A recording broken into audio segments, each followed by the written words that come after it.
Hi guys, welcome back to What the Fat Part 2. So last week I talked about the different types of fats that we have and why they're necessary and the kind of things they do in our bodies. In this week and next week's video, I'm going to talk about the different types of fats in our body.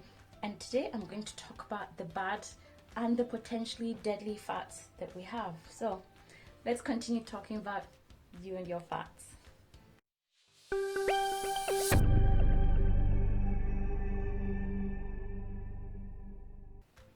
I'm sure at some point you've heard the word cholesterol and you've heard about good cholesterol and bad cholesterol, but what does that actually mean? So this is what I'm going to talk about today, specifically the bad cholesterol.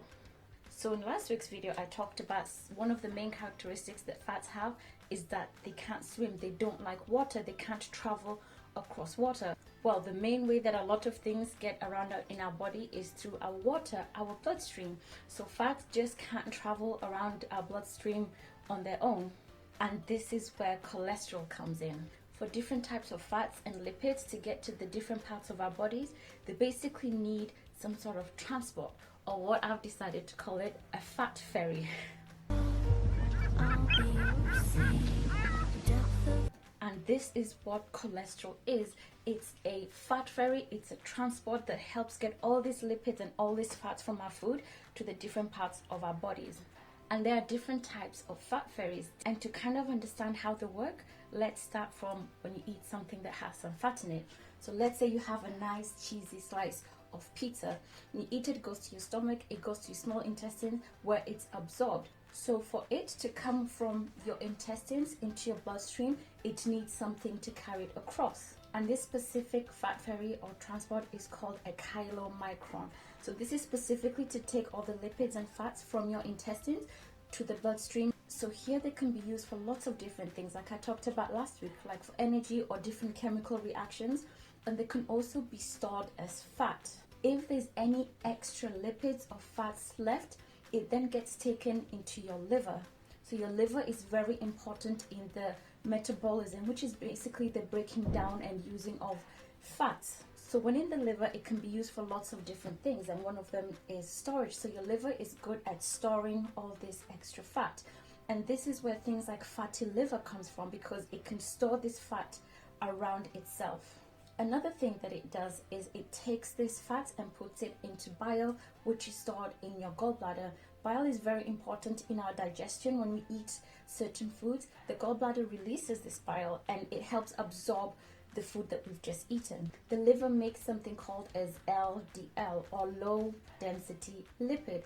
So this is another fat ferry. It's another way of transporting all these lipids, all these fats to the rest of your body.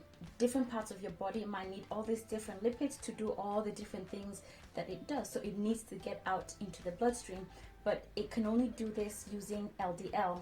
And because your body is very smart, when it does need all these lipids and all these different fats, it opens up the cells, and the LDL can go in and it can use up all the fat that it needs. But when it's full and it doesn't need the fat, then it basically closes the door and that LDL can't go into the cells. So this means you have all these LDL that are packed full of fats and lipids just swimming around in your blood vessels, and they're not supposed to be there. So much so that your immune system kind of sends out cells to get rid of them. And the main thing that it uses to get rid of them is a type of cell called a macrophage. And this type of cell, the way it gets rid of things, it's by eating them. So whether there's viruses or there's bacteria or there's just dead cells or other things that are not supposed to be around, it just eats them up. So that's what it does to these fat-packed LDLs.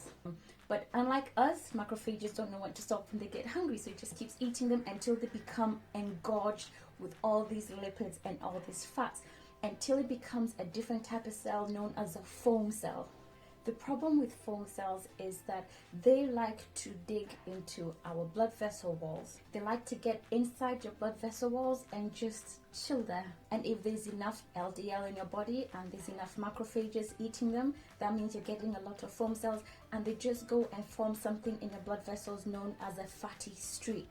And that sounds exactly what it is. It's a streak of fat that can be seen in your blood vessels. What happens is with increased intake of the wrong types of fats, you're having increased levels of LDL and increased macrophages, increased foam cells, and these fatty streaks basically develop and grow and become bigger and bigger, and other types of cells and other things kind of latch onto it, and it just grows, and it grows into the blood vessel. And as it grows more into the blood vessel, it ends up blocking the flow of blood and the flow of things that are supposed to be going through it. So this is known as a plaque, and as it grows and it grows, it can end up blocking the blood vessel. And this is dangerous. When the blood vessel becomes blocked, you're not having blood going to that part of the body. And depending on where this plaque is, it causes lots of different problems. If it happens in the blood vessels on your heart, that can cause a heart attack. If it happens in blood vessels in your brain, that can cause a stroke. It can happen in the blood vessels in your kidneys, and that can cause kidney failure. It can happen in blood vessels like in your legs and cause lots of different problems with your legs. And some of the different parts of this plaque, like the blood clot, can break off and go to other parts of your body. And one of the main places blood clots like to go to is your lungs, and they go and block up the blood supply in your lungs, and you end up with something known as pulmonary embolism, which is also a medical emergency. So clearly the formation of these fatty streaks and the development into plaques is very, very dangerous. But it doesn't take a short time for this to happen. From a fatty streak to a full grown plaque, it can take 10 to 15 years. So it takes a lot of time for this kind of thing to develop, and it's obviously linked to the kind of lifestyle that we have. So much so in developed countries, they're seeing lots of people by the time they're 20, 21 already have fatty streaks in different blood vessels. So this is worrying, because if that kind of lifestyle is kept up, that means in 10, 15, 20 years time, that means by the time you're 40, you might be having lots of health problems and starting to deal with issues like heart attacks and stroke. This is why LDL is known as the bad cholesterol, the bad fat, because there are certain fats that we have from our diet that will increase the amount of LDL that you have. And increase of LDL, as you've seen, leads to increased formation of plaques and all these other health issues that we have. So one of the aims is to try and decrease the amount of LDL that you have in your body. In the early 1900s, there were some scientists who wanted to see if the type of fats that we're eating causes certain diseases. So they went and fed rabbits lots and lots of cholesterol.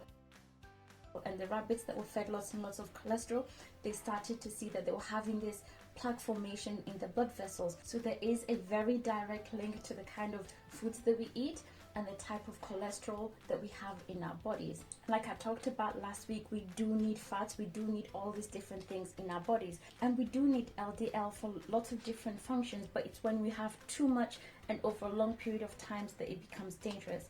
Next week, I'm going to talk about the good cholesterol and the good fat in our bodies, and then the week after, I'm going to start looking at the fats in our foods and how they affect this good and bad cholesterol in our body. I'm going to have my first official guest on here. She is a certified nutritionist and chef, and she'll be able to explain a lot better than I can about how to read food labels and how to decide which kind of fats we should be eating and which kind of fats we should be putting to the side. But yeah, that's it for today. I hope you got a little bit more information about cholesterol, bad cholesterol, and how it affects our bodies and the implications it has for our health. Stay tuned for next week. Thank you so much for taking your time to watch this, and I'll see you next week. Bye.